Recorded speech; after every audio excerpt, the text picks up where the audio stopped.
Okay, I'm going to get into how to identify a potential rigged game in college football. And I might be making a few videos on these comparisons because there was a lot of controversy on this particular game. Because I've been reading a lot of the comments on this particular game because there's a lot of footage of this Miami Duke, this 8 lateral miracle kickoff return. And I'm sure a lot of people remember this game because it was a miracle finish. I'm also going to be talking about this USC block from 2011. Uh, this one happened about 6 years ago, okay? Whereas this one just happened recently. I actually thought this game was last year because I remember seeing this game as well, but it actually happened in 2015, okay?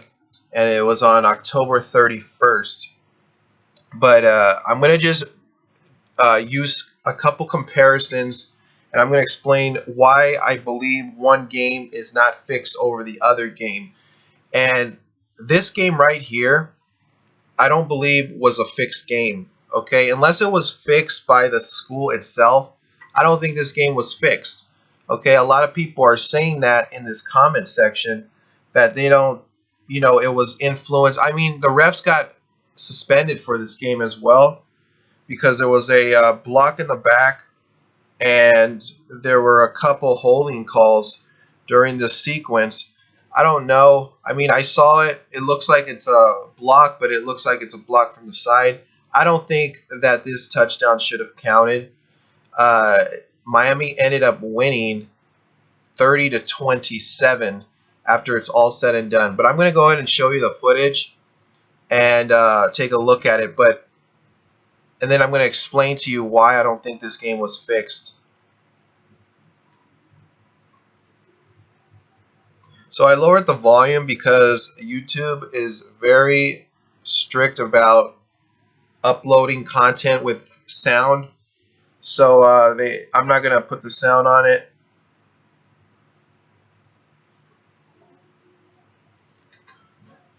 So the block in the back is going to come right here. And even though it looks like a block in the back, this just looks like a game that was just officiated poorly. And it was just a mistake by the refs. See, there's the block in the back right there.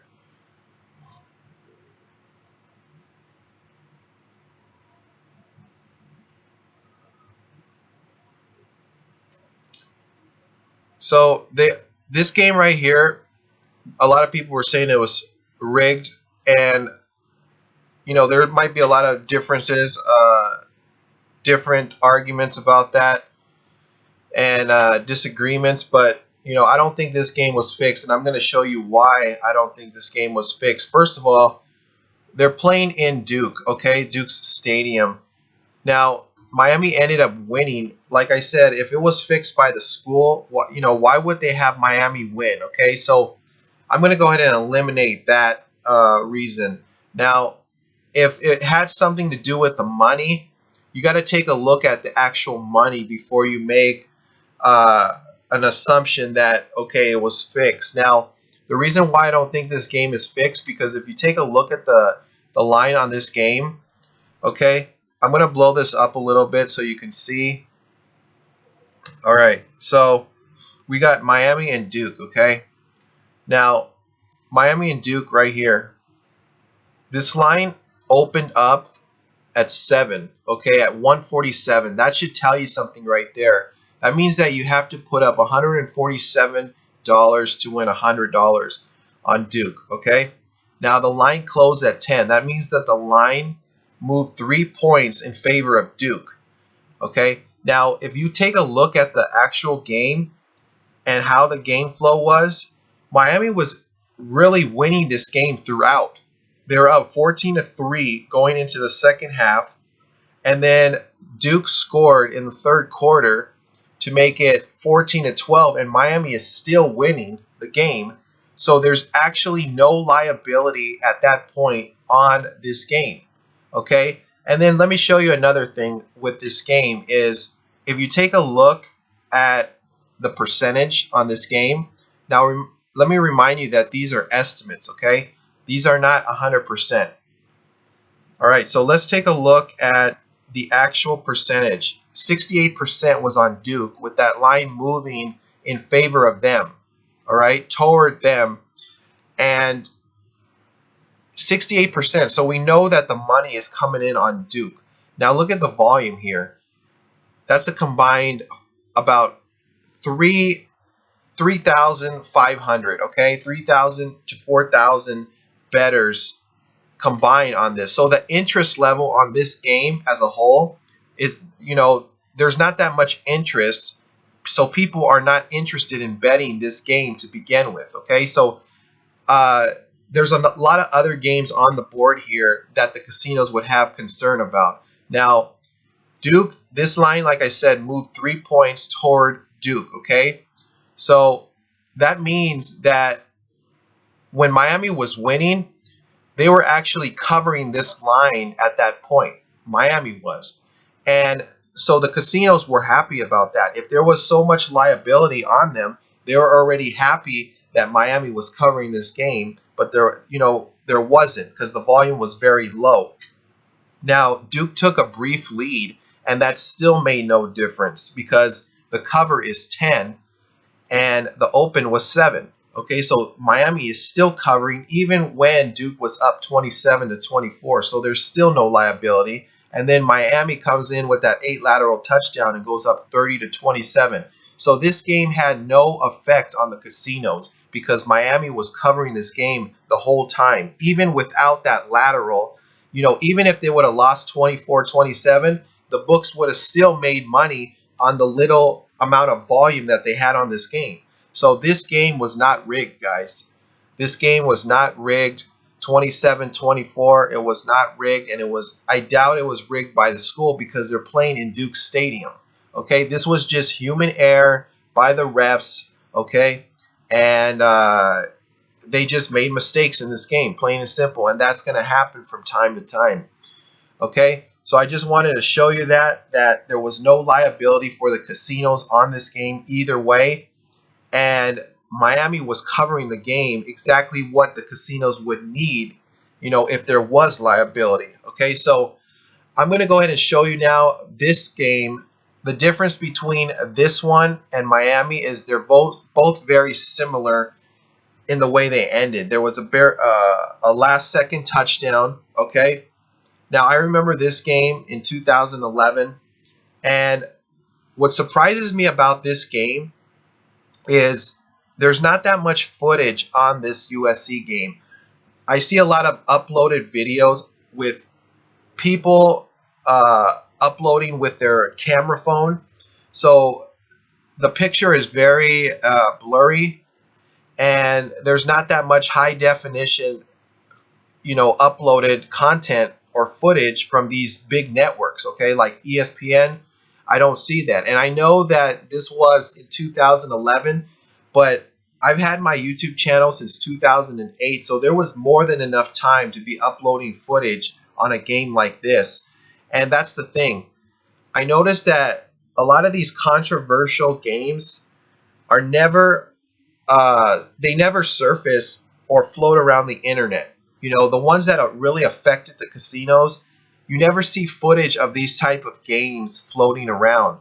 Okay, but anytime you see a miracle finish like this that had no effect on the casinos, you see it everywhere. I could find this footage everywhere on the internet. Okay, but it's not the case with this USC game, which I never understood that. And I noticed a very big trend that happens with these type of games like that. I do not see any footage of this, the ones especially that I believe that affected the casinos. Okay, so I believe that has something to do with it as well, because they do not want you knowing about these games. Now, sure, they broadcasted it when it happened, but that's it. From there, I just don't see a lot of footage of these type of things. Okay, so in this game, USC, at this point, they were up 14, or they were up 17 to 14. Okay, and Utah drives down the field. They're about to kick a field goal to tie the game. Now, I'm going to show you the footage on this game. The field goal ends up being blocked, and there's a penalty on USC's, uh, you know, the coaching staff and the players for celebrating too early because they ran onto the field. So there's a penalty on that, but the ref calls it a dead ball foul, okay? And what makes it so much of a controversial play is he never clarified what the actual score was. So the touchdown should have counted. It should have been 23-14 final, but the scoreboard operators never changed the score. And believe it or not, 2 hours later, they realized that and changed the score. So what was happening at the sports books in Las Vegas, the sports books were actually paying out this result of 17-14 for 2 hours, and then 2 hours later they changed it and started paying the other side. So I have never seen something like that happen in my lifetime. And casinos actually admitted that they were paying one side, and then once the news broke and they changed the score to the real score, they stopped paying that side and started paying the USC side. So I've never heard of something like that. A lot of people were upset about this game. People were throwing away their tickets, of potential winners. Okay, so I'm going to go ahead and show you the footage now.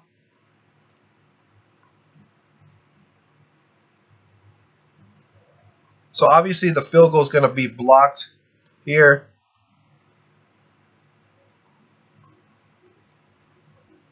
So he runs it back for the touchdown, and they never credited USC for this touchdown because of the celebration. The celebration is the thing that caused the whole controversy because of the fact that they threw a flag, but automatically by rule it would be a dead ball foul. So this touchdown would count.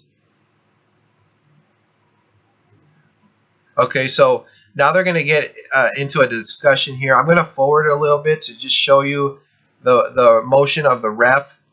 Okay, so they make the call and they say it's a dead ball foul, but they never really clarified the score. And then he says that the game is over, and then that's it. Everybody leaves. So that created a big controversy with the casinos. Now I'm going to show you why this game, I believe, was potentially rigged from the beginning. Okay, and if you take a look at this game, now I'm going to show you the percentage on this game, but I first want to show you the actual line. Now, Utah and USC right here, okay? This line opened at 10.5. All right, 10.5, and it dropped to 7.5. So that tells you right there that there's a lot of money coming in on Utah. Okay, so the casinos would normally need USC to cover this game. Okay, so this line dropped 3.5 points, 3 points at every single book. All right, now if you take a look at this percentage, look at how much volume compared to the Miami game. And remember, these are just estimates. Okay, we got 15,000 bettors, 15,000 tickets on USC and 19,000 on Utah, with a 56% on Utah. So you know that there's a lot of money coming in on Utah, and this is a very high volume game because USC games usually get the most volume. They're most of the time played at nighttime. So you know this game was going to get a high volume, a high amount of bettors interested in this type of game. Okay, now we know there's a lot of volume on them. The line's going toward Utah. Now take a look at how the game flow went. USC's up 10-0, 10-7 going into halftime. Okay, so the liability right now, since Utah is covering, they're down by 3 points. So that means that the casinos at that point going into halftime are losing the game. Now it's 17-14 going into the fourth quarter. The casinos are still losing. Okay, now it stays like that for a while. Now at the end of the game, it ends up 17-14. Okay, but like I said, that touchdown should have counted to make it 23-14. Now look how much of a difference that makes in exchanged hands with money compared to that Miami game, okay? If the game stays at 17-14, that means that the casinos would have to pay out all that money on Utah, okay? Now, if the game was legitimately played, they would have to pay out all that money because Utah lost by 3. And look at what the line was, 10.5 and 7. They would have to pay out everything, okay, because this line was dropping all the way toward Utah. Now, if USC covers, that changes the amount of bets, the amount of money wagered dramatically, and they end up coming out on the plus side, okay? So USC ends up winning by 9, all right, 23-14.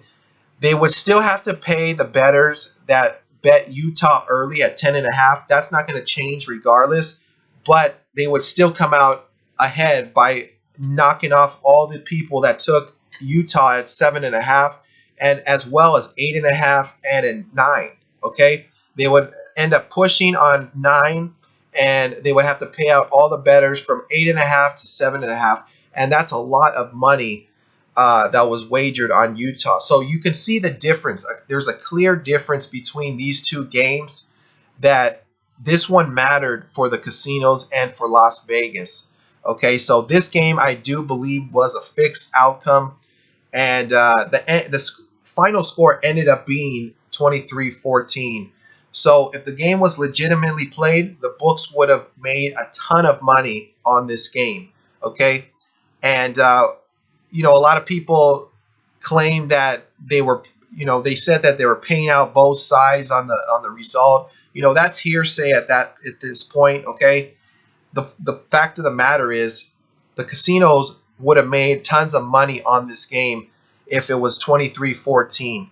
Okay, and that's the score that they exactly got. Okay, so they had to actually pay out on this game initially, but they realistically collected tons of money because I'm sure a lot of people threw away their tickets when they saw that result. Okay, so this game I do believe was a fixed outcome. I'm going to go ahead and put this article down below if you want to take a look at it. But some of the key points in this article, just what I went over already, that people were throwing away their tickets. Okay, a lot of complaints on this game.